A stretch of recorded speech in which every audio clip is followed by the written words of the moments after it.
The 500,000-year war between the Klingons and the Galactic Federation ended in just one day.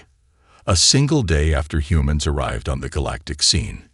Countless planets decimated, trillions dead, and in just one day, two battle-hardened warriors from opposite sides, a human soldier named Thomas and a Klingon named Ren, formed an unlikely alliance and stopped it all. The discovery.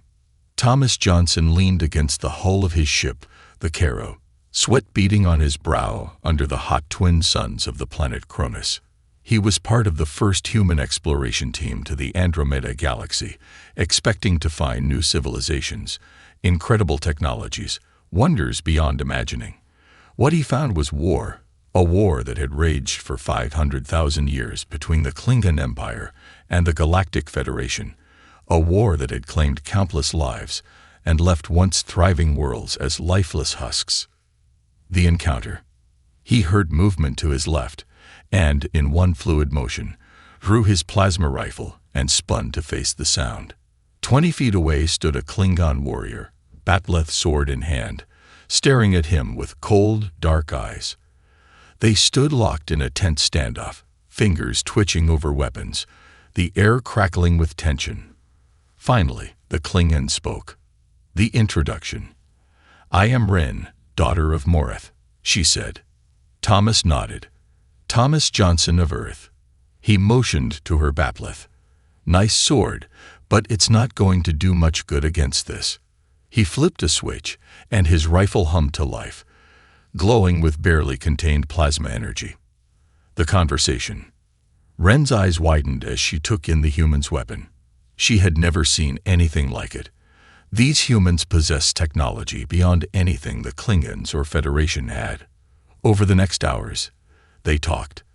The war had stalemated centuries ago. The two sides were so evenly matched that neither could gain an advantage. They just continued the cycle of destruction, annihilation, and retribution, on and on with no end in sight. The idea. As Ren spoke of fleets of ships blackening the skies, of cities burning to ash, of the wounded crying out for loved ones who would never return, an idea began to form in Thomas's mind, a way to end this all once and for all. What if, Thomas said slowly, we joined forces, your Klingon forces and our human forces, with my people's technology and your warrior prowess, we could launch an attack on the Federation capital, crush them decisively, end this war. The alliance. The doubt. Ren laughed harshly. Ally with humans, alien scum. That is treason. The punishment is death. Thomas looked at her intently. And if we do nothing, how many more will die? How many more centuries will this continue? The decision. Ren was silent for a long time. Finally, she spoke. I will need to convince the High Council. It will not be easy. They are set in the old ways. Thomas nodded. But it may be your only chance, your only way to finally win this war. The debate. In the following days, Thomas, Ren, and the Klingon leadership debated fiercely. The risks were immense. The plan was audacious. Some dismissed it as impossible. But then reports came in. The Federation was amassing an enormous armada, 3 times the size of any ever seen before. Their target, the Klingon homeworld. The decision. The Federation was mounting a massive offensive to end the war themselves by wiping the Klingons out entirely. Thomas looked at Ren grimly. It's now or never. We have to act. The preparation. The fate of the galaxy would be decided in the next 24 hours. The 500,000-year war was about to reach its climax. Thomas and Ren stood before the looming doors of the Klingon High Council chamber, hearts pounding in unison. They had come to Cronus with a desperate plan, a last hope to forge an alliance and end the ceaseless bloodshed. The betrayal. But as the doors swung open, they walked into a web of intrigue and betrayal beyond their darkest fears. Whispers of treachery hung in the air as they took their place before the council. Shadowed eyes watched their every move, and Thomas felt the weight of hidden agendas bearing down like gravity. The challenge. As they laid out their proposal, a figure emerged from the shadows. Krav, the feared warlord, his voice dripping with disdain. The mighty Klingon Empire allying with human filth. Never. Krav snarled. These outsiders seek to subvert our ways, to make us weak. The stand. Thomas stood firm, meeting Krav's glare. Warlord Krav, we come to you in good faith, seeking only an end to the lies. Krav roared, smacking his fist on the chamber walls. Around him, a cadre of loyal warriors tensed, hands on their weapons. In that moment, Thomas and Ren realized the true depth of the corruption they faced. This was no mere political disagreement. Krav and his followers saw the humans as an existential threat to their power and would stop at nothing to sabotage the alliance. The flight. As the council devolved into shouting, Thomas and Ren were forced to flee, a storm of disruptor blasts dogging their heels as Krav's assassins gave chase through the winding streets of the capital. The hidden conspiracy. The investigation. In the days that followed, Thomas and Ren played a deadly game, meeting clandestinely with council members, selling their vision of a united front while evading Krav's forces. They uncovered a trail of blood and deception, bribes and blackmail, leading all the way to the Federation itself. The revelation. Krav, it seemed, was but a single strand of a web that had conspired to keep the war raging for centuries, a cycle of slaughter that lined the pockets of the powerful. The evidence they gathered was damning, undeniable. Bank records, transmission logs, holos of illicit meetings, all painting a picture of a cable that had played both sides, stoking the flames of war for generations. The confrontation. Armed with this terrible knowledge, Thomas and Ren took their stand in a tense confrontation before the council. They laid bare the proof of Krav's betrayal, the warlord's face twisting with rage as his schemes unraveled before all. Slowly, the tide turned. One by one, the council members stepped forward, pledging their support to the alliance. Krav found himself alone, his power base crumbling beneath the weight of truth. The escape. But Krav would not go quietly. Backed by his loyal guard, he fled to his stronghold deep in the mountains, vowing bloody retribution against all who had turned against him. The assault. Thomas and Ren led the charge, a mixed force of humans and Klingons storming the gates of Krav's redoubt. The battle was joined, a whirlwind of steel and blood, disruptor bolts sizzling through the air as warriors fell on both sides.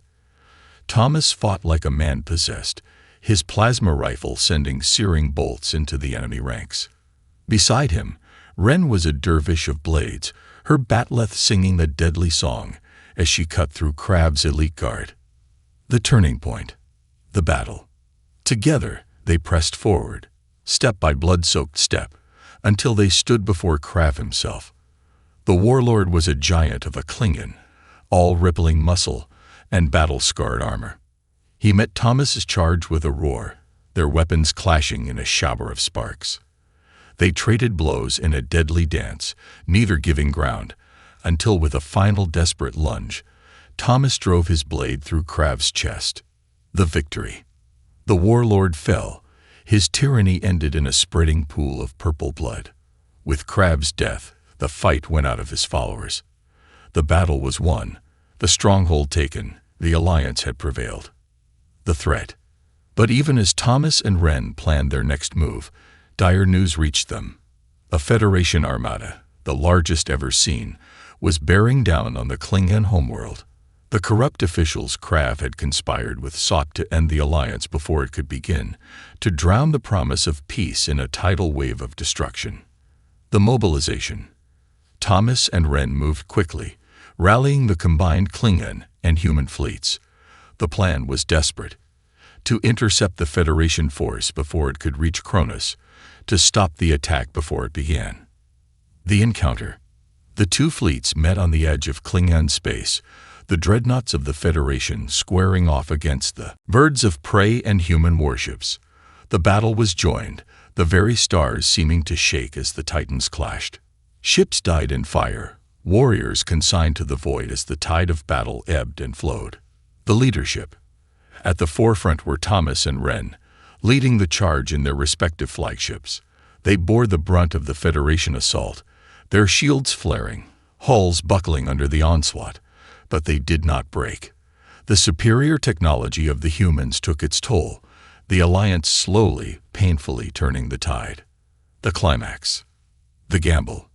With a final daring gambit, Thomas and Wren led a strike team to the heart of the enemy fleet, to the Federation flagship itself. They carved a path through the defenders, disruptor blasts, and plasma bolts clearing the way until they stood on the threshold of the bridge itself. The confrontation. With a nod and a grim smile, they charged, weapons blazing. They burst onto the command deck in a hail of fire, the ship's captain spinning to face them, face pale. The ultimatum. Surrender. Thomas bellowed, plasma rifle leveled at the captain's chest. Surrender and end this madness. The defiance. The Federation captain's face contorted with rage. I'll never surrender to alien scum. The plan. Thomas and Wren exchanged a glance. They needed a new plan, fast. The comm systems, Thomas whispered. If we can broadcast the truth. The execution. Wren nodded. I'll cover you. Go. Thomas sprinted to a nearby console, fingers flying over the alien controls. Wren stood guard, her bat'leth singing as she fended off waves of Federation soldiers pouring onto the bridge. The upload. How much longer? Wren shouted over the din of battle. Almost there, Thomas called back. With a final keystroke, he accessed the fleet-wide communication network. Uploading now. The revelation. The broadcast. Across the Armada, screens flickered to life. Federation crews stared in shock as evidence of their leader's corruption played out before their eyes. Bank records, secret communications, footage of clandestine meetings with Klingon warlords. It was all there. The doubt. What is this? A Federation ensign demanded, turning to his commanding officer. Lies. Klingon propaganda. The officer sputtered, but doubt had already taken root. The stand down. On ship after ship, crews lowered their weapons. Entire battle groups powered down their weapon systems, refusing to fight for a lie. Thomas and Wren seized the moment. The command. All ships, this is Thomas Johnson and Wren, daughter of Morith. Thomas broadcast. Stand down and prepare to be boarded. This war ends today. The infiltration. They led the charge onto the Federation flagship, cutting through dwindling resistance. Federation soldiers threw down their weapons or joined their advance. On the bridge, they confronted the Federation admiral, the man's face ashen, as Thomas held up a data crystal. The surrender. It's over, Thomas said. Order your fleet to stand down. The admiral's shoulders slumped. All ships, this is Admiral Reeves. Cease fire and power down weapons. I repeat, cease fire. The peace. The aftermath. As the echoes of battle faded, Thomas and Wren stood side by side, gazing out at the assembled fleets. For the first time in 500,000 years, there was silence. The negotiations. In the days that followed, they worked tirelessly to forge a lasting peace. There were heated debates, accusations of betrayal from hardliners on both sides, but in the end, exhaustion won out. The treaty was signed. The future. As the ink dried, Thomas turned to Wren. We did it, he said softly. Wren allowed herself a small smile. We did, but our work is just beginning. The shadow. Little did they know how prophetic those words would prove. As the galaxy took its first tentative steps toward peace, shadows gathered on a dozen worlds. Krav's followers plotted their revenge. The strikes. An explosion rocked a Federation outpost. Klingon colonies reported ships vanishing without a trace. Someone was working hard to reignite the flames of war. The vigilance. In a secure bunker deep beneath the new capital, Thomas and Wren pored over intelligence reports. Another attack, Thomas said grimly. That's the third this week. The investigation. Wren's eyes narrowed. Krav's second in command. It has to be. Thomas nodded. We need to move fast.